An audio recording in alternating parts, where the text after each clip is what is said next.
My name is Bree Yoo-Sun McLeun, and I'm 36 years old, and I was born in Tobangu, Seoul. I was adopted and immigrated to Minnesota in the U.S. when I was 3.5 months old. Like so many Korean adopted kids, I was raised in a predominantly white community in Minnesota. We were in Duluth, like up further north, and then my dad got a job, so we moved to like Maple Grove, Brooklyn Park area, right outside of North Minneapolis. Growing up, my dad was a Baptist minister, and so he was a Baptist minister, and then he also ran like a nonprofit in Minneapolis for youth, for young people. So we were really involved in the church. It was very conservative, but they're just really loving people, and I think we still have a good relationship today. I have 2 sisters and a brother, and I'm the youngest. So my oldest sister is also adopted, and she's an American. She's from New York. And then I'm the youngest, and then the 2 siblings in the middle are biological to our adoptive parents.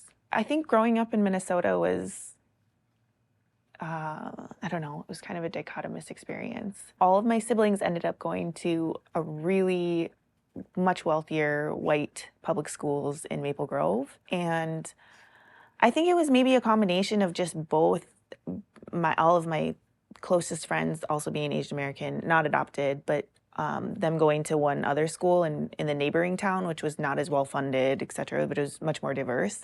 That and just where I played sports was a lot closer to that too. And that's where I went to school. So my growing up experiences, and especially after middle school on, were very, very different than my other siblings, my people in my family and my immediate family, because I just had different experiences culturally, racially. The schools I went to was predominantly Black and Asian, and we just had very different experiences, but all lived in the same household. So I think I was lonely a lot. I can't say this, speak for all adopted kids, but I definitely think within my own experience, there was some kind of unspoken kind of like, don't bite the hand that feeds you. Because, there's like an expected saviorism of like trying to show that you are grateful for this life, but at the same time, you don't want to push your own experiences on your family too much because white people just get offended about lots of things. So it was a very lonely experience growing up.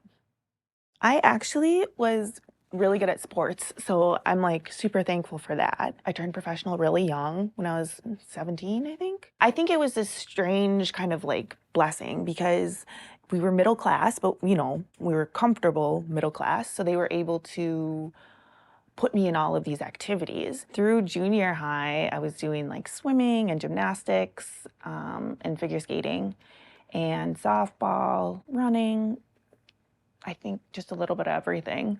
And I think when I was like 14, my parents were like, okay, you got to choose one thing. It's just like so many things going on all the time. So I said, just pick one thing and you can do it every day, and that'll be kind of like your thing. We'll know where you are after school. It'll be great. I ended up choosing skating, I think because it was a community that I knew and was like really familiar with, and I could work there too. So I could teach there, I could make money, I could work at the little concession stand, and then I could skate.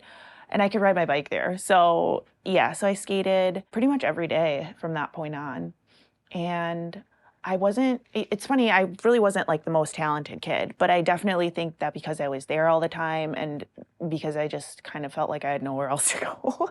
So yeah, I was able to kind of, felt like that was an area of my life I was like flourishing in. So my undergraduate was actually kind of I don't want to say a fluke thing, but I was like a week out from signing with Feld, and Feld is the company that owns Disney on Ice. And I just kind of freaked out and was like, you know what? I have heard all these things about like kids who go out on tour too young, and there's so much exposure to like just a crazy lifestyle. And at that point, I was just really scared. So on a complete kind of random whim, I just told my coach, I was like, yeah, I think I'm going to apply for college. And she's like, okay. And so I asked for a letter of recommendation. She gave me one. And North Park was the only school that I applied to because, my mom grew up Swedish Covenant, and that was like her dream school. I got a bachelor's degree in English because my cousins, who are both attorneys, were like, English is the best degree to get if you're going to take that path, that legal path. So it'll just give you like this nice, well-rounded writing skills, etc. So then I took LSAT between like junior and senior year. I ended up doing like getting a residency, artisan residency with American Ice Theater. And I think maybe 4 or 5 weeks later, I found out I was pregnant. In that interim, I had applied to the School of Law and the Master of Social Work program at Loyola, and I got accepted. And I don't even know, like I don't know. For me, I think just being young and kind of like, oh, I'm here right now, I might as well just put this application in. So I didn't end up going, obviously, back then. That was, 2014, because I ended up having Carter. I didn't feel ready to be a mom at all. I was just like, I think this is what I should do. So I ended up calling my coach after driving around forever. And she was kind of like a mom figure to me. And she was like, you know what? I honestly think this is like awesome. She's like, I think this is great because it's going to give you like a sense of purpose in your life, you know? So she had this really like positive, encouraging response. And then I called my adoptive mom. I love my mom so much. I hope she doesn't see this. And she was like, how are you going to take care of a baby? You can hardly even take care of yourself. I was like, what? And then she was like, well, you can be the one to tell the rest of the family. You can be the one to tell you. And she's like, I'm going to go tell your dad right now. And she's like, we're just pretty much done with you. I know that was her, like, didn't mean it. She was super overwhelmed. But I think it was, our religious background of growing up Baptist. But in all of that, in those 6 weeks that was going on, I had to decide whether I was going to go to Loyola because I was supposed to go, they called and were like, are you still coming here?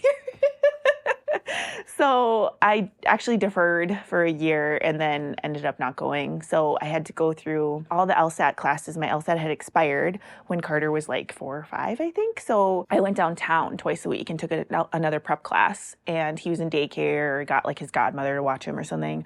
And then I ended up reapplying to the school. Yeah, I just finished the graduate. I did, I think, like 3 classes in the School of Law. And then I was like, I really want to do some immigration law. They don't necessarily have like an immigration clinic. So I applied to another school, got waitlisted, and I'm still really, really fortunately able to practice, or will be able to practice with the DOJ accreditation because we're BIA. So I feel like, really the stars kind of just lined up. It's like, I don't think I did anything right. I think that everything was just kind of like, we're still going to allow you to find ways to like get these opportunities to serve the community. So I feel really, really lucky that there's been so much educational, like professional development opportunities with this so that I could still do kind of what my passion is, which is find a career that meets at the intersection of social work and the law and in a way that really serves people who just don't usually have access to services like that. I think being Korean adopted and then becoming a mother has just been like this awesome, healing, magical thing. I don't know any other way to describe it. It's just like so awesome.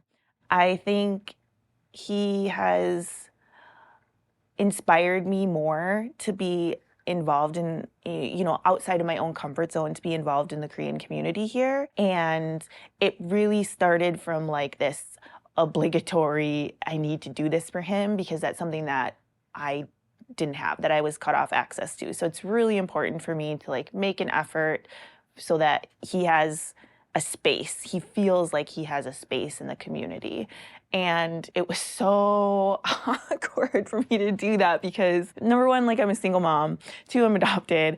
I'm not from Chicago and I'm like been living here. And he's biracial, or he's triracial or multiracial. He's Black and Okinachi, he's Native American, and he's Korean. So I didn't know how that was gonna go, but all I knew was I was like, I have to try and get more involved. I just thought this is my chance to get like more connected to the community, and so that Carter will have like access to resources and like his own community too. But I just love being his mom. I don't know. It's healed so much of a lot of the questions that were just kind of rolling around in my mind for 30 some years about who I am and where I came from. And I definitely feel like I have roots, and I have a reason to not just kind of float around.